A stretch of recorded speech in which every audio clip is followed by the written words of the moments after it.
kaligtasan. Papuri sa iyo, Panginoong Hesukristo. Magsisiupo po ang lahat. Sa ngalan ng ating makapangyarihang Diyos, ang Diyos Ama, Diyos Anak at ng Banal na Espiritu. Amen. Okay, magandang hapon mga kapatid. Magandang hapon po. Welcome po sa ating pangalawang Novena Misa para sa ating patron, Our Lady of Holy Rosary. So ano bang magandang balita sa ating gospel ngayon? Maganda itong observation na pati yung mga apostol ay nagtaka. Bakit daw hindi nila napalayas yung masamang espiritu? Binigyan na sila ng kapangyarihan. Di ba may mga time na minsan hindi kayang gawin ng tao yung mga simpleng bagay. So sa anong kadahilanan? So, maganda po yan, magandang pagnilay-nilayan. Na halimbawa, nagkakasakit tayo, umiinom tayo ng gamot, di pa rin gumaling. Di ba may mga ganong time na simpleng bagay na kaya naman nating gawin pero walang bisa. So anong dahilan? May binanggit si Kristo dito na dahil daw sa katigasan ng ating mga ulo at kulang sa pananampalataya. For example, tayo'y nirarayuma. Bakit paulit-ulit itong nangyari? Dahil sa katigasan din nating mga ulo. So may malalim na gustong iparating ang Diyos na alam ni Kristo na ibinigay na, kaya alam ng mga apostol na binigyan sila ng kapangyarihan. Kaya nilang bumuhay ng patay . Take note. Ang mga apostol ay makapangyarihan kasi binigyan sila ng kapangyarihang Espiritu Santo. Pero nagtaka sila, bakit hindi nila kayang palayasin ang masamang espiritu? So, isa yan. Magandang binanggit ni Kristo dito sa Matthew 17:20. Okay? Dahil sa maliit ang inyong pananampalataya, so isa yan sa requirement. Kung gusto nyong mas mabisa ang kapangyarihan ng Diyos, dapat mataas yung pananampalataya natin. Kung mataas ang antas ng inyong paniniwala, tunay na walang bagay na hindi ninyo magagawa. Di ba sabi ni Kristo na may kahit yung bundok ay kaya ninyong patalunin sa dagat. Para sa atin parang imposible . Kaya nyo bang patalunin yung bundok sa karagatan? Now, ang gustong i-emphasize ni Jesus sa atin, na binigyan tayo ng kapangyarihang mula sa Diyos. Ang salita ng Diyos ay kapangyarihan ng tao. Once na pinaniwalaan natin ito, ginagamit, sinasabuhay, doon magkaroon ng bisa ang kapangyarihan ng salita ng Diyos. Isa pa sa binanggit ni Kristo, sa ganitong uri ng demonyo, take note, may mga masamang espiritu na mababa lang. May mga demonyo din na mataas yung kanyang kapangyarihan. Okay, take note dyan. At ang sabi ni Kristo, sa ganitong uri ng demonyo ay hindi mapapalayas kundi sa pamamagitan ng pananalangin at pag-aayuno. So kailangan pala mataas ang inyong antas ng pananampalataya upang kayang sumunod sa iyo ang mga masamang espiritu. Ngayon, kung simple lang ang iyong kapangyarihan mula sa Diyos, baka hindi susunod yung mga masamang espiritu na malakas din ang kanilang kapangyarihan. Okay? Marami sa atin na hanggang sa paniniwala lang sa Diyos at hindi ginamit yung kapangyarihang mula sa Diyos. Ano ba yung kapangyarihang mula sa Diyos? Una, ang salita ng Diyos ay kapangyarihan ng tao. Pangalawa, ang Espiritu Santo ay kaloob ng Diyos. Ano ba ang sinabi ni Kristo sa Espiritu Santo?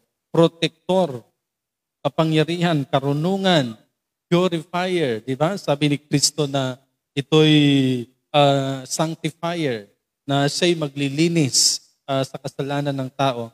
So kung titingnan natin, may dalawa tayong dapat ingatan at pahalagahan. Salita ng Diyos.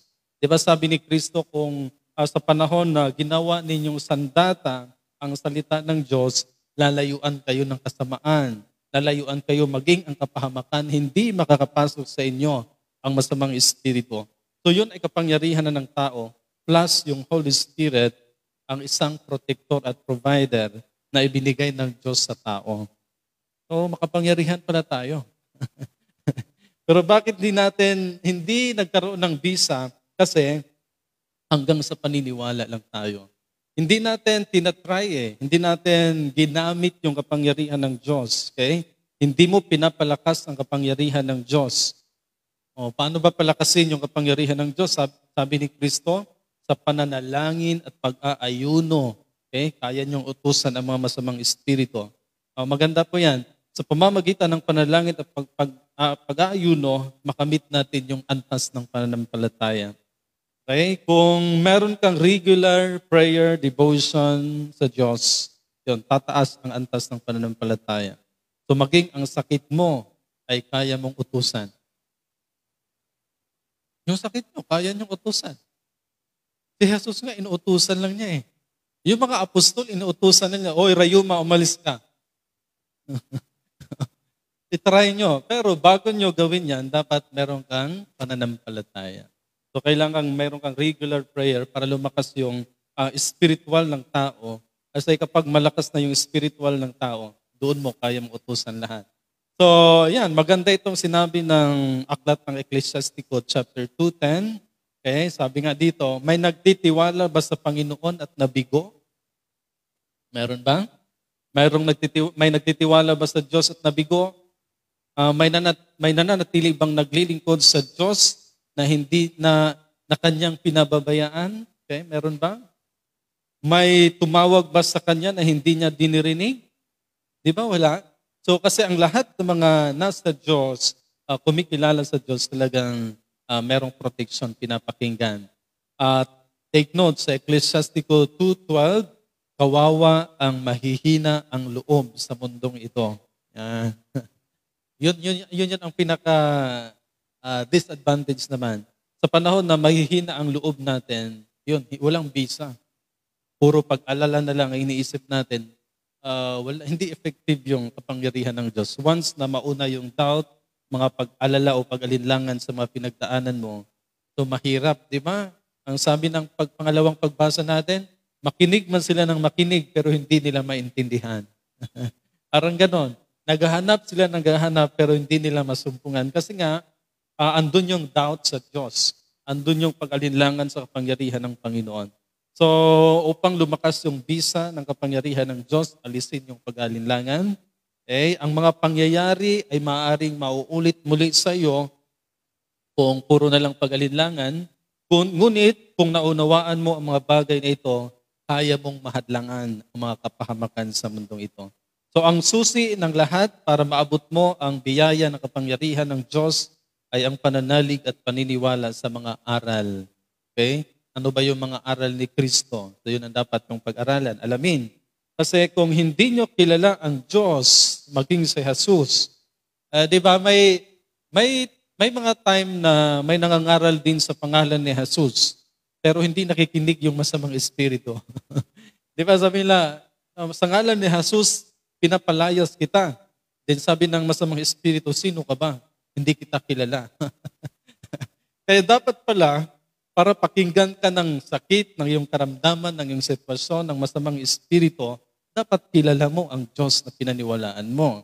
Yung sinasamba mo kasi bibigyan ka ng authority mula sa Diyos na magpalayas ng sakit, ng mga masamang espiritu.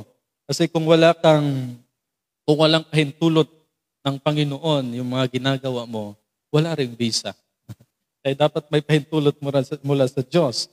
Kaya kasi kung hindi natin kilala ang Diyos, maging si Jesus, sabi nga dito, makinig man kayo ng makinig, hindi kayo makakaunawa.